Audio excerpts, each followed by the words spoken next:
Le 15 août dernier, à l'occasion de la fête de l'Assomption, les catholiques sont invités à prier pour que les enfants et les jeunes puissent bénéficier pleinement de l'amour d'un père et d'une mère. Avec cette prière, l'Église de France lance le débat sur le projet de loi de mariage homosexuel. L'Église s'exprime parce qu'elle croit important de dire le devenir de la famille, pour elle, l'amour d'un homme, d'une femme, dans leur complémentarité, est un amour structurant pour les enfants qui seront accueillis dans ce couple et dans un amour durable. C'est ça que dit l'Église tout simplement dans ses textes. C'est pas un scoop, c'est pas nouveau. Elle le dit sans aucun jugement des personnes, dans un profond respect des personnes. Et il faut d'ailleurs tenir cette position avec beaucoup de sérénité. La détermination de l'Église doit être sereine. Pour l'opinion publique, la position de l'Église sur ce projet de loi reste aussi difficile à entendre qu'à comprendre, malgré de nombreuses prises de parole plus ou moins pertinentes. L'Église, depuis le message radiodiffusé de Pie XII à Noël 1944, reconnaît que la démocratie est finalement le moins mauvais des régimes. Mais la démocratie, ça veut dire la division entre une majorité et une minorité. Or, le souci primordial de l'Église, depuis l'origine, relire l'évangile de Jean, c'est l'unité.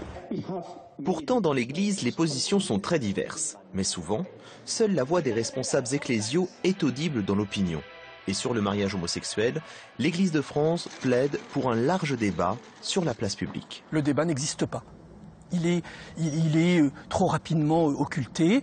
On nous annonce évidemment qu'il aura lieu au Parlement. Certes, les parlementaires vivent une représentativité tout à fait respectable, mais ce n'est pas qu'au Parlement que doit se vivre ce débat.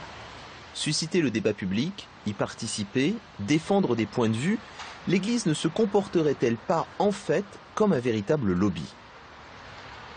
L'Église n'a pas d'intérêt particulier à défendre. En revanche, elle a une doctrine, un corpus doctrinal qui est la doctrine sociale de l'Église et elle défend les points de vue qui sont exprimés par l'ensemble de la communauté catholique sur un certain nombre de points de doctrine, qu'il s'agisse de la politique en général ou d'un certain nombre de problèmes de société, voire de problèmes économiques et sociaux.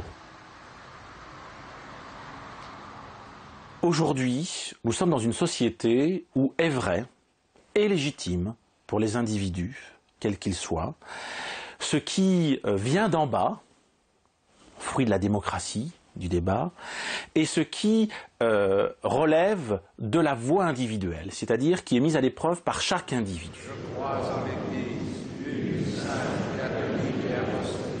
La difficulté, c'est qu'on le voit, l'Église, elle, a une autre conception de la vérité et de la légitimité. Puisque, pour l'Église, est vrai et légitime ce qui vient d'en haut, selon la voie hiérarchique. On voit bien qu'on a affaire à un affrontement anthropologique de conception de l'homme. Les individus qui reçoivent le message, qui entendent l'Église catholique, ce sont des individus qui ont besoin qu'une autorité, qu'un groupe, qu'une hiérarchie les encadre. De fait, quand on est un individu moderne qui croit en la démocratie, qui croit que la légitimité vient d'en bas, on entend d'une oreille de moins en moins attentive le message de l'Église. C'est l'un des éléments que l'Église va devoir mieux prendre en compte si elle veut continuer à participer au débat public.